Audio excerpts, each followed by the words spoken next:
63문 제5계명은 무엇입니까? 답. 제5계명은 내 부모를 공경하라. 그리하면 내 하나님 여호와가 내게 준 땅에서 내 생명이 길리라 입니다.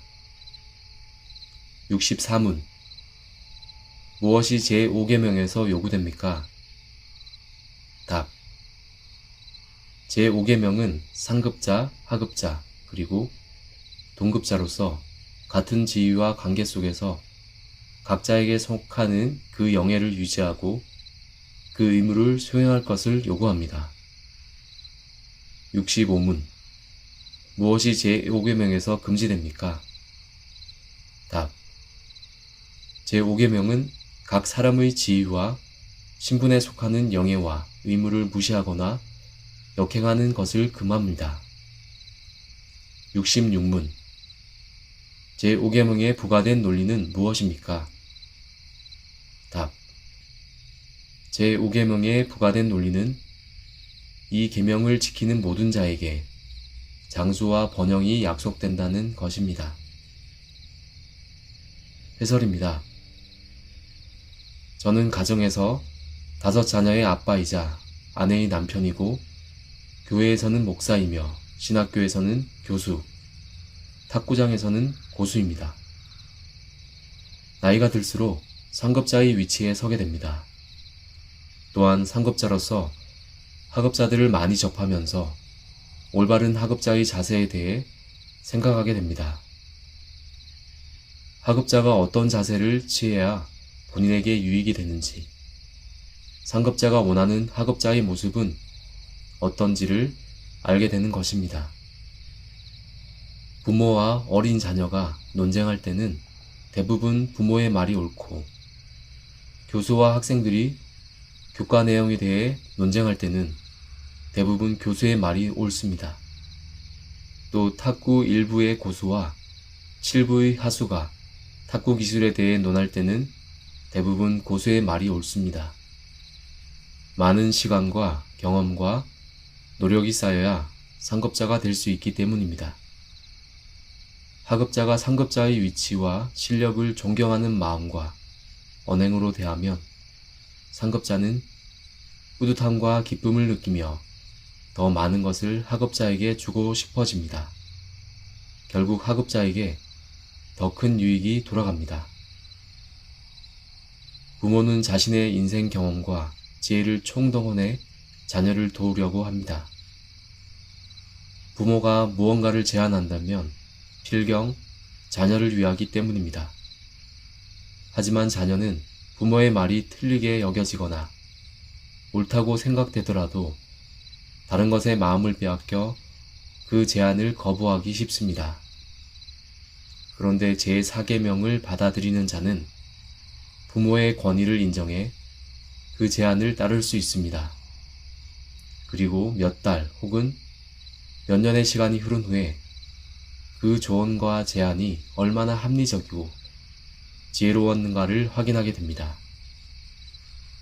물론 상급자가 틀릴 때도 있습니다. 상급자의 욕심과 상처와 편견 등으로 잘못된 것을 요구할 수 있습니다.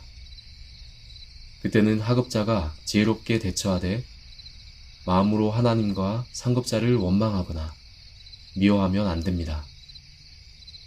기본적으로 상급자를 존경하는 자세를 유지하면서 그의 연약함과 부족함을 사랑으로 감싸겠다는 마음을 가져야 합니다. 저는 부족함이 많은데도 여러 곳에서 상급자가 되어버렸습니다. 그런 저의 연약함과 부족함을 드러내고 공격하는 것이 아니라 사랑으로 감싸며 인내하는 하급자를 만나면 저의 마음이 얼마나 고마움과 미안함으로 가득 차는지 모릅니다. 사환들아, 범사의 두려움으로 주인들에게 순종하되 선하고 관용하는 자들에게만 아니라 또한 까다로운 자들에게도 그리하라.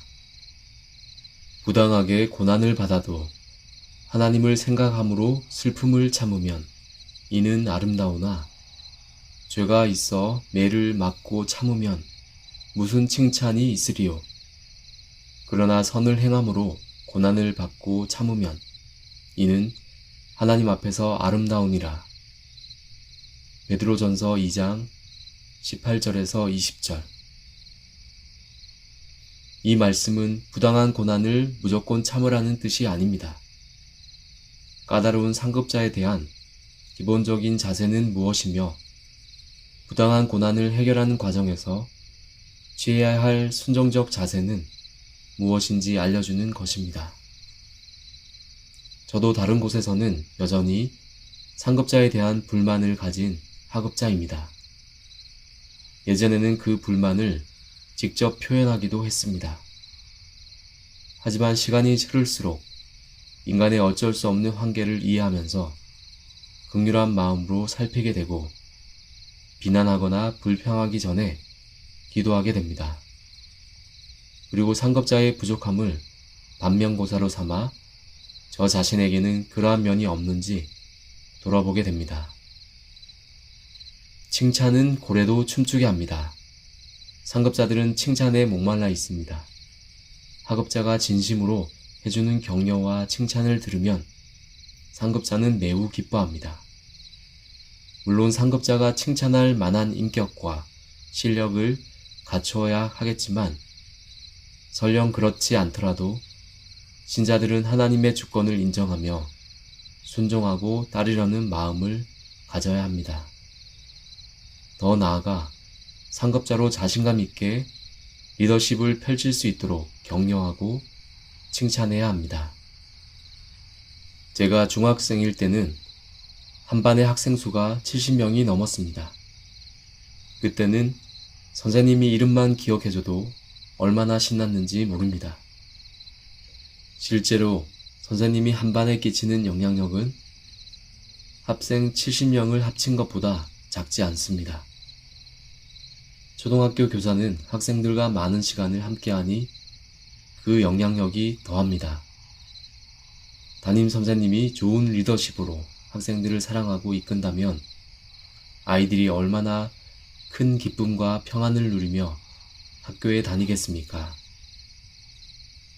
요즘에는 중고생으로 보이는 아이들이 담배를 피우거나 이성끼리 팔짱을 끼고 가는 모습을 어렵지 않게 봅니다.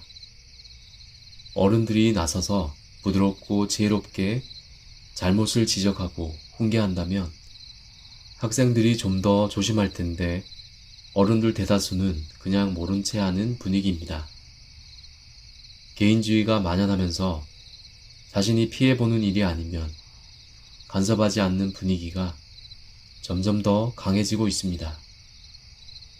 자라가는 아이들에게 적절한 권고와 훈계가 필요한데 학교에서도 가정에서도 교회에서도 그런 조언을 해주는 사람이 없습니다. 쓸데없는 잡음을 만들지 않기 위해 최대한 하급자에게 간섭하지 않는 상급자들이 많아지는 것입니다.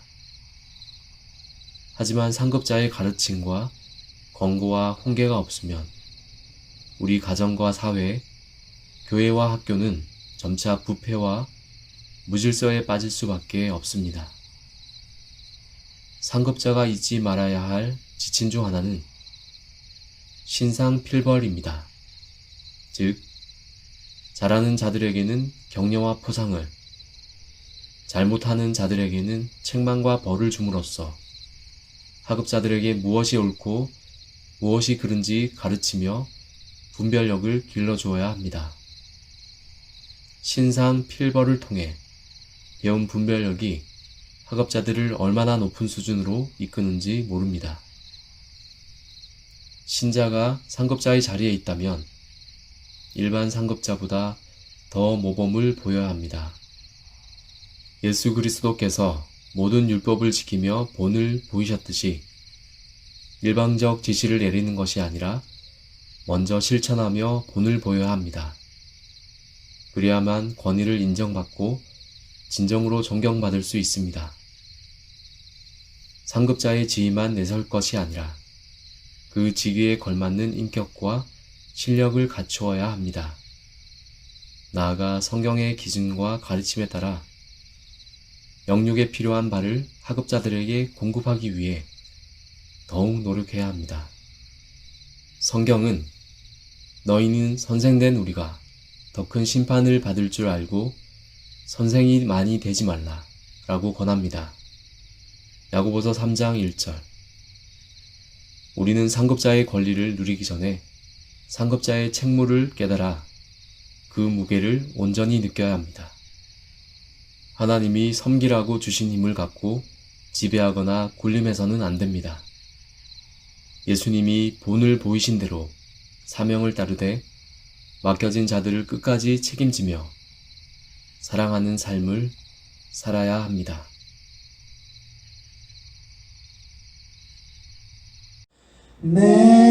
내가 주를